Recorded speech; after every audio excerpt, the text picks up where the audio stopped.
a thunderstorm broke the horizon open like a wound. The sky was not gray but bruised, trembling with light that had forgotten where to fall. Rain came sideways, cutting across the prairie, hissing against the roof of a lonely log cabin. Inside, the cowboy sat by a dying fire, boots caked with dust and silence. He had once believed storms could wash a man clean. Now he only watched them roll by, carrying everything away but him. His name wasn't worth remembering. Folks had stopped saying it years ago. He was simply the man who stayed behind when others rode on. That night, between thunderclaps, came a knock, soft, hesitant, like a heartbeat that didn't know if it should go on. He opened the door and saw two small shadows on the porch, barefoot, soaked, clutching each other's hands. Their dresses clung to their thin shoulders, their braids dripping like ropes of ink. The older one spoke first, barely above a whisper. "Our mother is ill, sir. We'll clean your cabin to get food for her." The words cracked open something inside him that had been sealed too long. He nodded once, wordless, stepping aside. The girls crossed the threshold like ghosts who'd forgotten how to haunt. They began to work without waiting to be told. The younger swept the floor, her small hands trembling around the broom handle.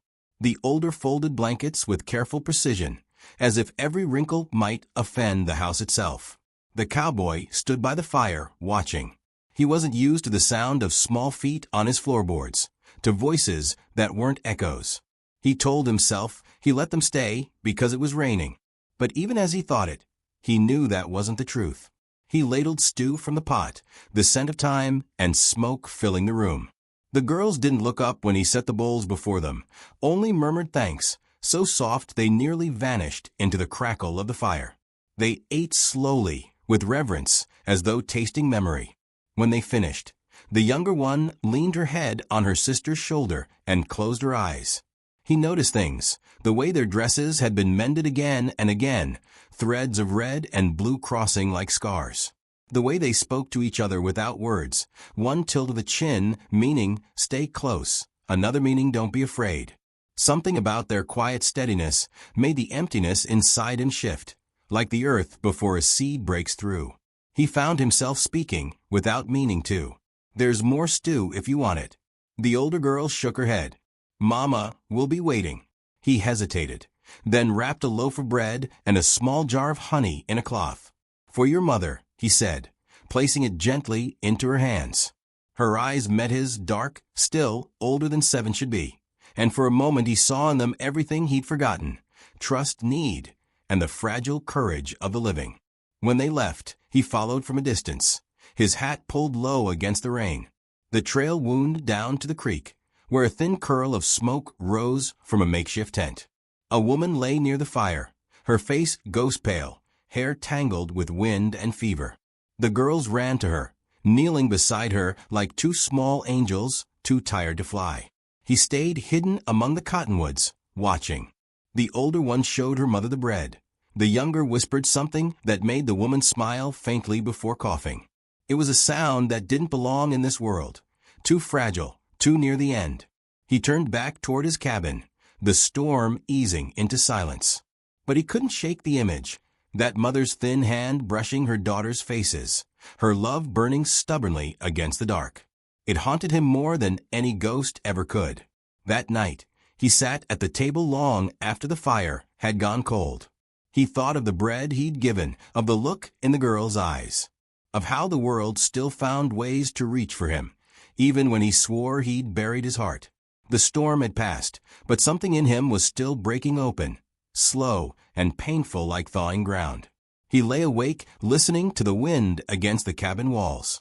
It sounded like small feet running through the grass, like laughter that had not yet learned what sorrow was. He pressed his palms over his eyes, as if to keep it from seeping in, but it did anyway. Just before dawn he rose, lit the lamp, and stared at the untouched shelf where his medicine sat, the same herbs he hadn't touched since his wife's fever years ago. Outside, the prairie was still wet with last night's tears. He saddled his horse. The first light of morning bled across the horizon, painting everything in bruised gold. He whispered to no one, "I'll just bring the medicine and be done with it." But as the sun climbed higher, he knew the truth. He wasn't riding out of pity. He was riding toward something he'd lost long ago, the sound of a voice asking for help, and the part of himself that still knew how to answer. The world cracked open again before sunrise. Not with thunder this time, but with the sharp, hollow sound of coughing.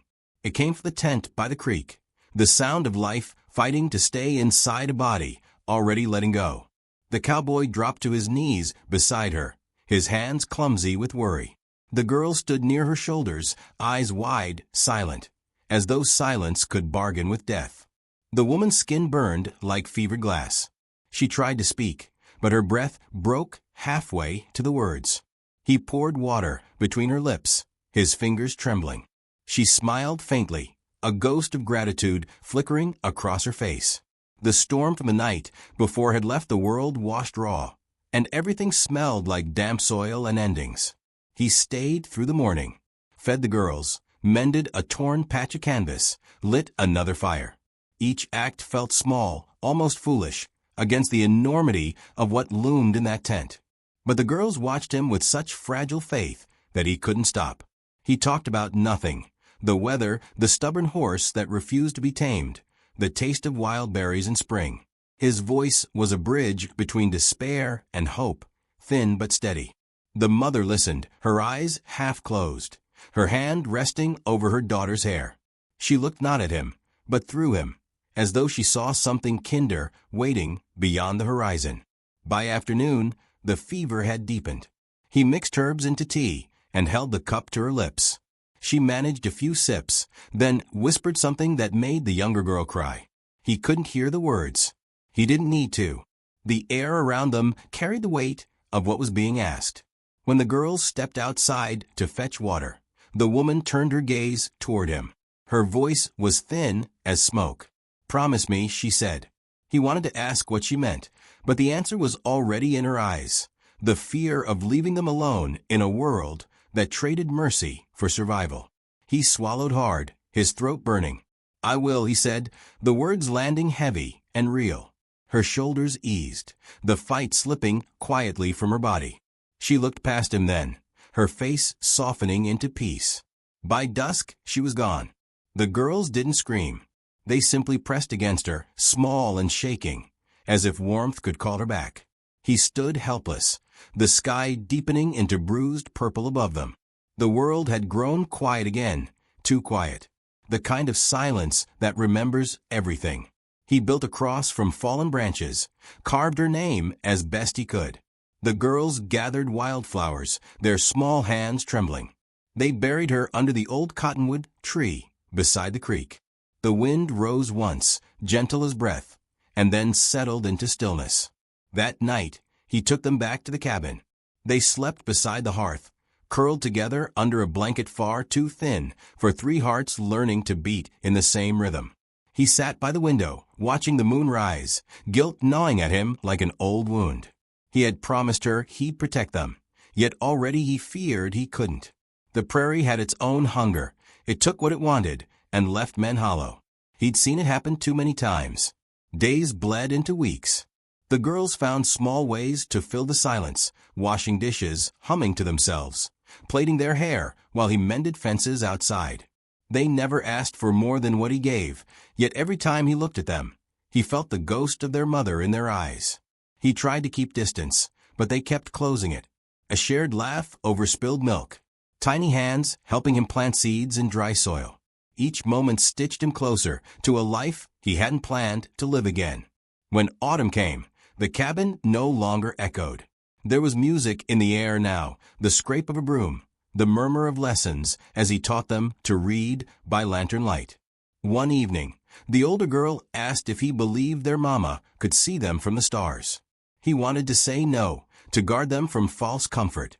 Instead, he said softly, maybe she never left. They smiled then, both of them, and in that light he saw something break loose inside himself, a mercy he thought had died with his own wife years before. He realized that keeping his promise wasn't a burden. It was salvation. The girls weren't his to save, they were his chance to be saved. But peace in the Wild West never stays long. One cold morning, he found smoke on the horizon, a rider's camp too close to the creek.